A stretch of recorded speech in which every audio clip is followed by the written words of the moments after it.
Hey, Betty and Ski. Alright, so, double staffs. Ooh. I saw your videos, and I think the funniest part was when it starts off and I hear, alright, Daniel, I don't know what I'm doing. What do I do? And that was really funny for me. Hold on, there's a plane going, and we'll just wait for that to...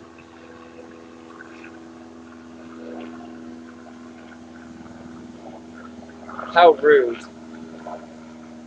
Anyway, so I heard you guys, oh, I don't know what I'm doing, and you guys were talking about using gloves and the fire, and it hurts. Yes. So I'm going to cover this video for Betty, talking a few things about how to spin them, and for Ski and Betty, how to not burn yourself as easily. And I do recommend getting gloves, just some, you know, sports gloves. I think we got bicycling gloves, me and Jacob did, to use when we were using them, and they definitely helped. Alright, so for Betty, we'll start off here. We talked about those butterflies. So you're going to do split time. This one's going to go first, and it's going to go up, and you're going to scratch your back, scratch your head, and out. You're going to go up, turn, scratch your back, scratch your head, and out. And with the other hand, you're going to do the same thing. You're going to go up, out, scratch your back, scratch your head, and out, and you're going to repeat that one more time. Out. And then you're going to start putting it together. So you can start one at a time. I'm going to start with my right hand, and you're going to go over here. And once you get about to here, you should be starting to bring this one up. So this is here, and as it comes back to scratch, you're already starting to move this one up. And as your right hand is moving down, this one's coming to take its place. And then as this one is out, it's done. It's about scratching his back. You know, you're bringing your right hand up, and then your left hand, and then your right hand, and twist your body if you want. I'm twisting at my hips and my legs a bit, my feet. And just practice this motion. These are split time butterflies. Now for same time, you're going to work together at this. It's pretty much self-explanatory. It's going to be the same time, so they're going to go together. And they're going to go up. They're going to scratch the back, scratch the head, and out.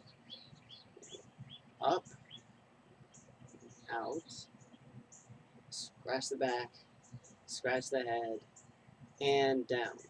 And just try practicing this. You can cross them. Like you'll see these will cross here, and also in about 3 different places. 1, 2, 3, out.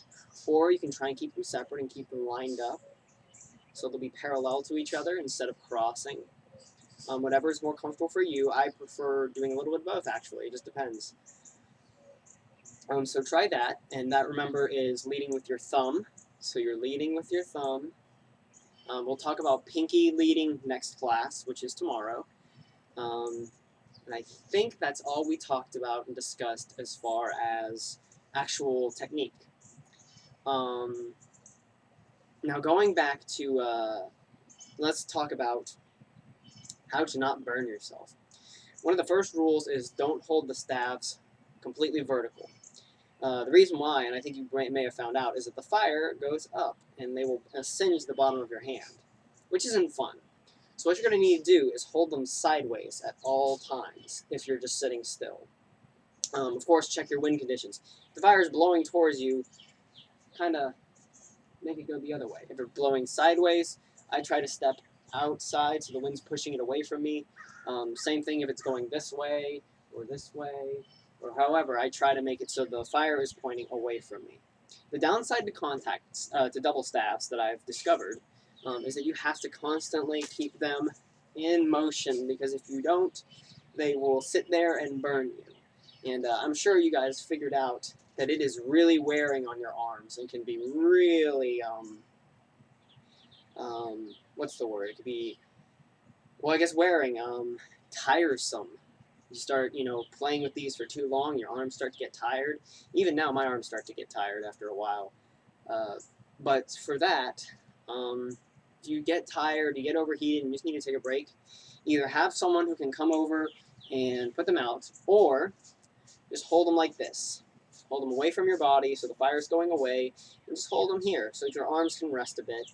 And if you need, you can switch them back over and just let this rest here for a second. So in recap, try to avoid this at all costs, because unless they're moving, they're going to burn your hands. And it's good to have those gloves because it'll not burn as much. Wearing the gloves definitely helped, and it created more confidence for me, because I was like, okay, well, now I can't get burned. So it allowed me to be more free to try and do different things here and there and all sorts of fun stuff. Alright, well, I hope you guys enjoyed this video. As always, leave any questions or comments over at the email gullpointpoi@gmail.com or in the group on Facebook. Hope you guys had a wonderful Memorial Day weekend, Memorial Day, and whatever you guys do, since you guys are too fun. But I will see you guys tomorrow, hopefully, and take care.